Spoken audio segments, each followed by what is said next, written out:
and he's ranked, as a junior, he's ranked 170th. He has no other notable results until today. And what you want to look for in him is apparently it has been noted that he has canny footwork, and he's particularly dangerous when he's going backwards. Uncanny footwork. It's one of those words that can go both ways. Yeah, he's there. No, but I mean, I have just been very impressed with his footwork. And the Korean, Dongyoung Choi, she's 18. And I am told here to pronounce his name properly, it would be Choi Don Yoon. Now, you know, when we list things in the FIA, we only do it one way, and the Koreans have their names in reverse that way. Hungarians. Hungarians as well. Right. Anyway, so he's 18, and he has no ranking. He's an unknown athlete, but he's been noted that he has a typical sort of Korean fencer athletic style with an energetic approach, and that he has that he can present himself as quite the handful on the piste.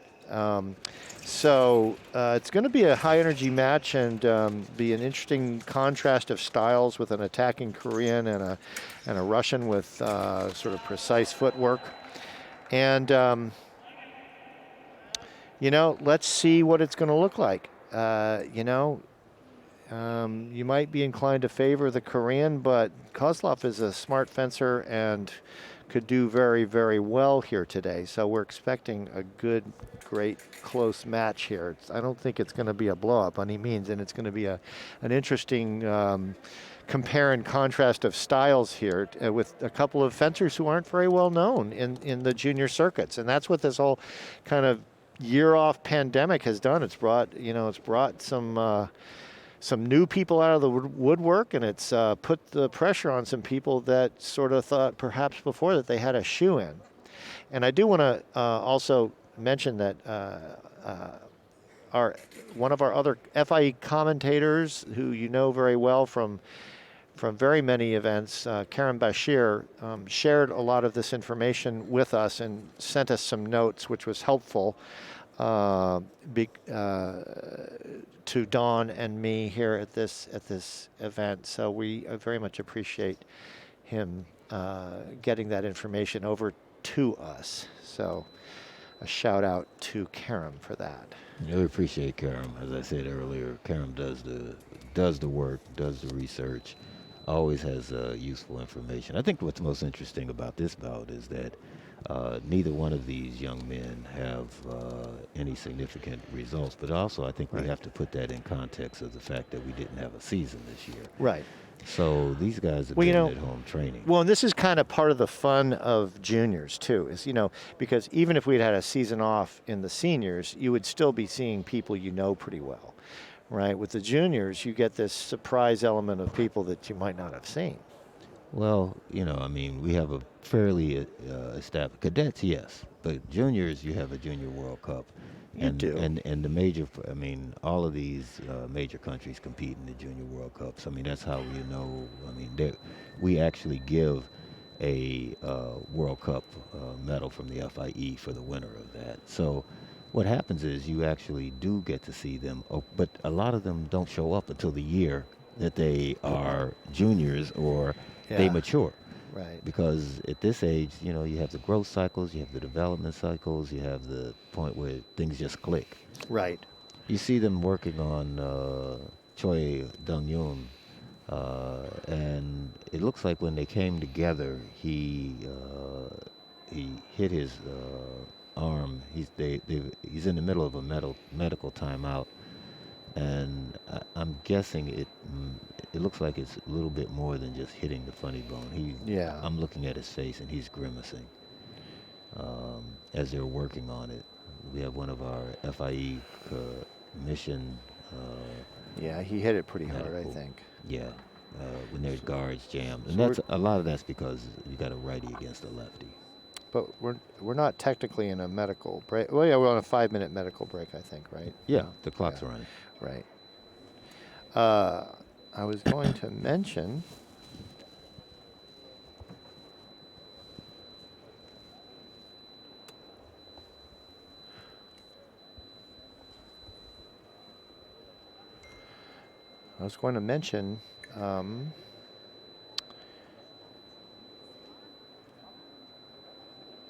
And what were you Sorry. going to mention? Sorry, I was going to What were mention you gonna the other mention? night when the American girl took the gold medal in saber, Oh, Skarbanikevich.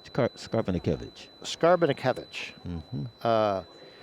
What I didn't know about her, which is interesting, is that she won that title on the 20th anniversary of Mario Zagunis winning the same title of World Cadet Saber Champion.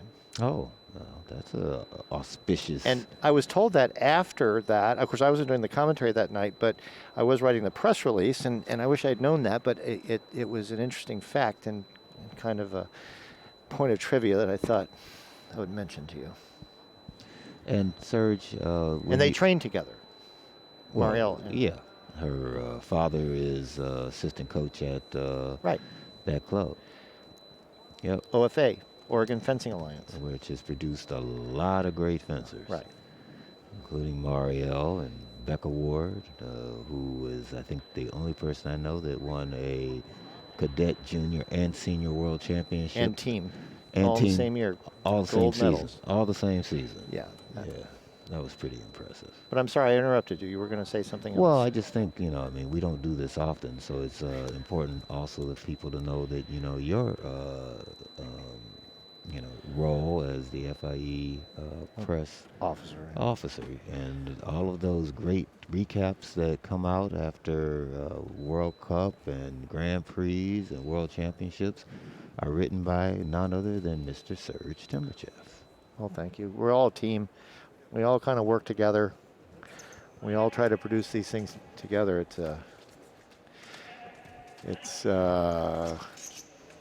I've been with the FIA for almost 20 years now, so we're a family. We're a big fencing family. It's a team effort. But thank you. Oh, you're very welcome. So back on the strip, 2-1. See if Mr. Choi's arm it looks like it's moving pretty well to me now.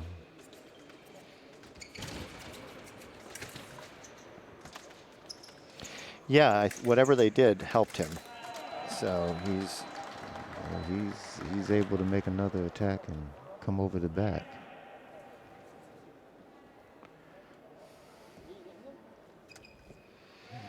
As the referee tells them to both get behind the line. Choi Dong-yu up 3-1. But still very early. Well, we've seen how dominant KOZLOV was in his last bout. Right. Yes, he came out strong and stayed that way. He's got extremely good balance, and I just love the precision steps. If you look at his footwork, it's just so tight.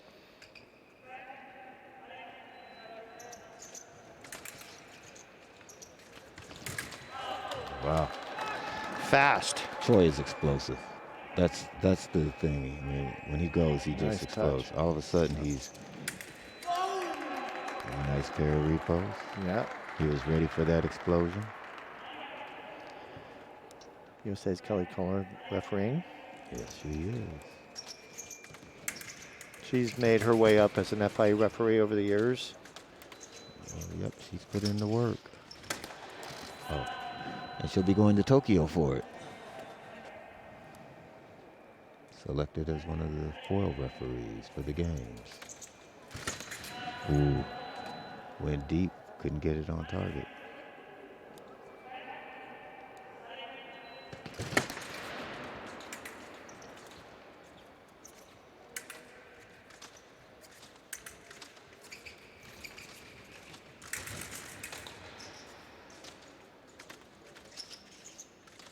Both of them are so confident on their feet. Yeah. And the control of distance. Right. It's really a pleasure to watch. Those compound attacks like that with the footwork is so excellent on the Koreans' part, where it's just you get a short, medium, and long lunge. You get a short step, a medium step, and a long lunge. That's just so well timed and so powerful. And KOZLOV just controlled the distance so well that as it's coming, he can adjust. Right.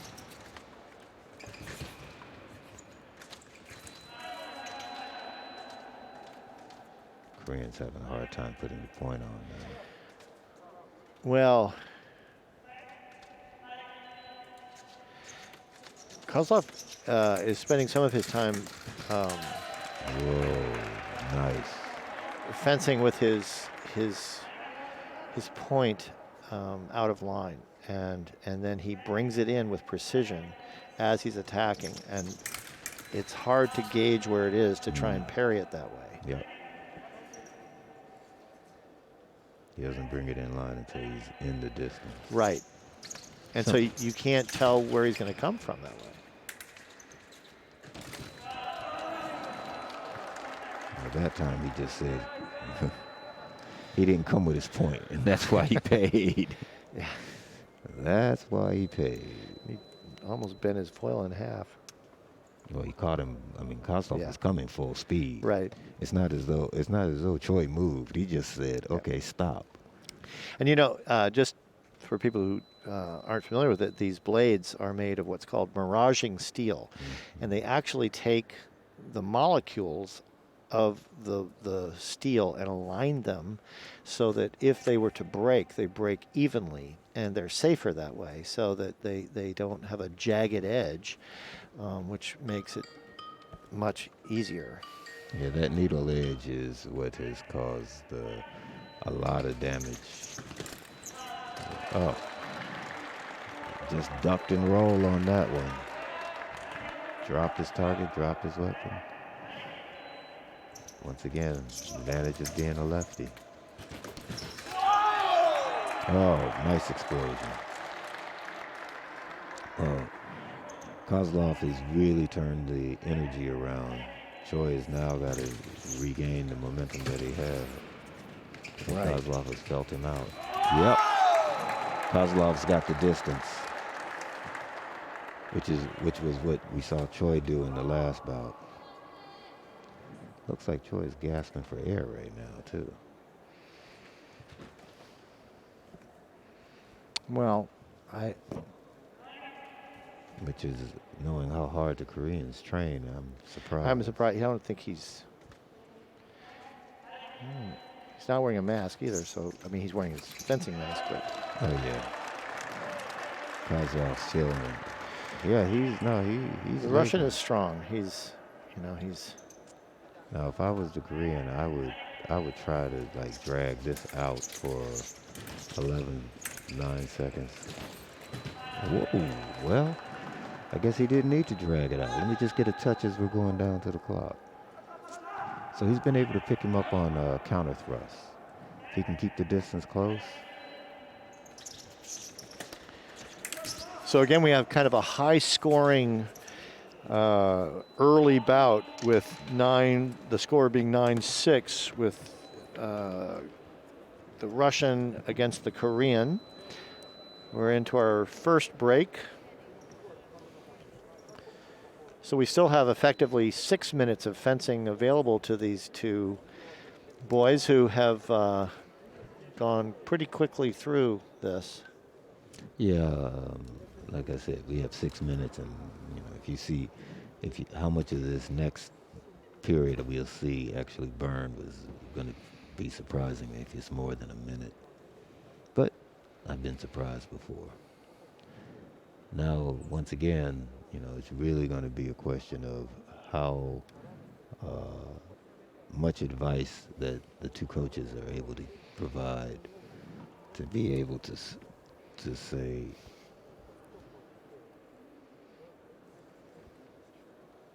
how they're going to change.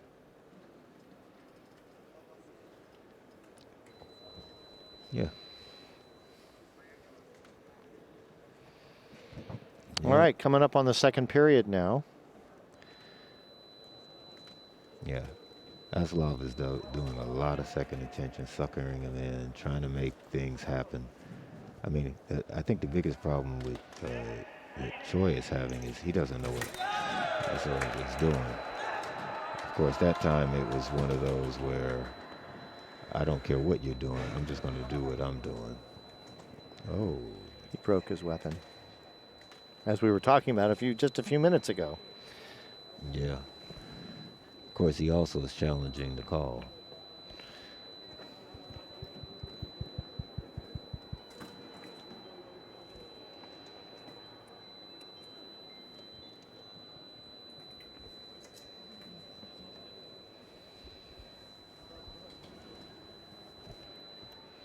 The referee's coming back to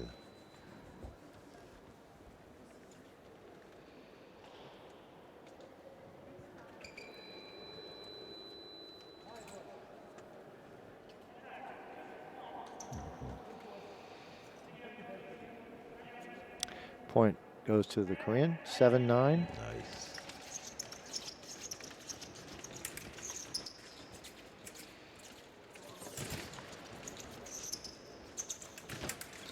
He does that a lot. They're holding their distance so firmly. What KOZLOV was able to do before is make that counterattack without CHOI being able to put any light on.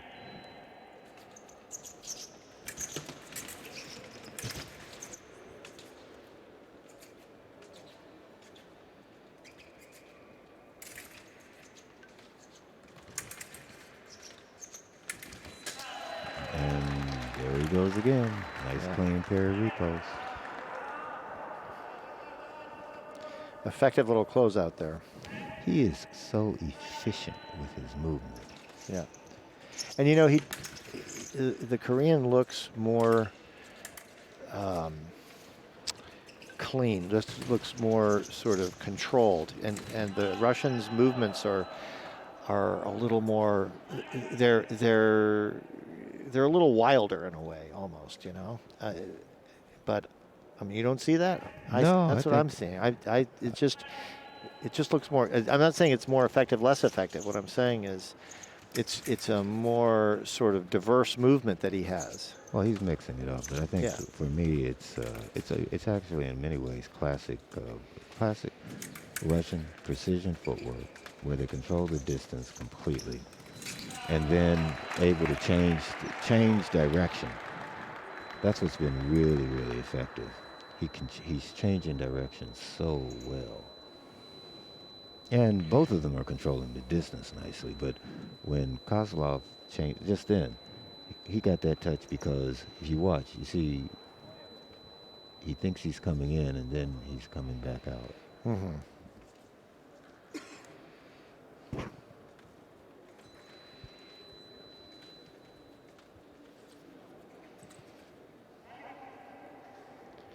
Well, and you know,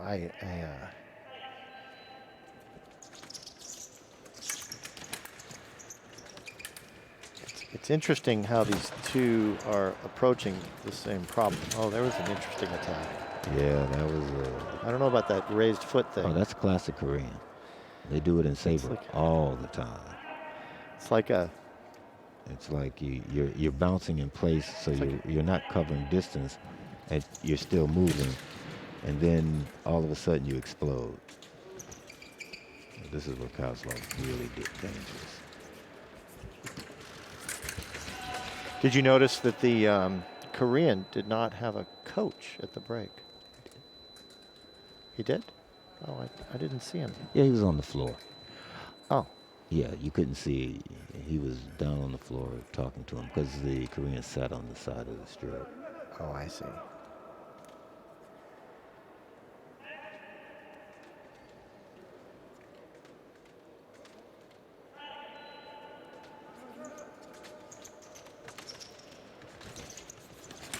It's a good match. Again, that closeout, doing the lefty closeout, just taking the line, taking the target away. If I don't know when CHOI is going to realize going to that line is not a good idea. He can go to the line over the back, but not the low line.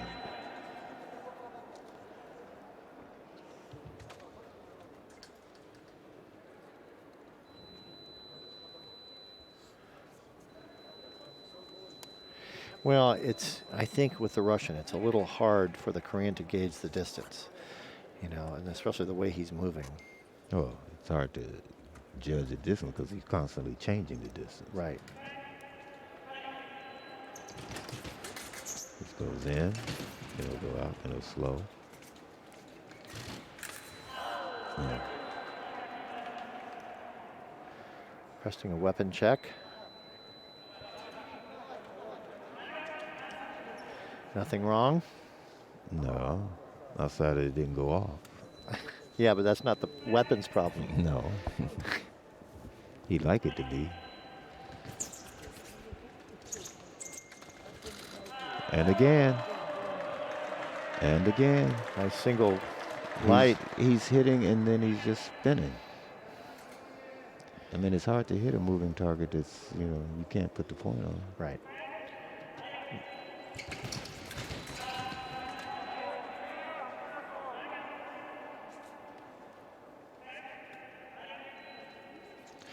See, when they start, he immediately drops his weapon and out of line, out of distance, you know, and that's what's very, you know, hard to gauge for people.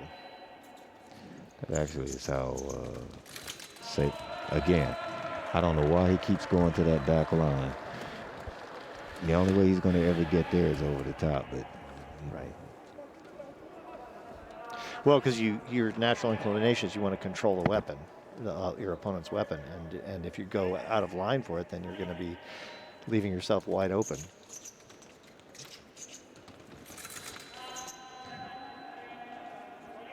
It's going in and out of distance. Very close here, 14-9 for the Russian. KOZLOV close to victory, and there it is. There it is. A new world champion, Wow. new junior world Beautiful men's fencing. individual foil champion, KOZLOV of Russia. And that concludes the 2 gold medal matches we have here at the 2021 Cairo Junior and Cadet Fencing World Championships.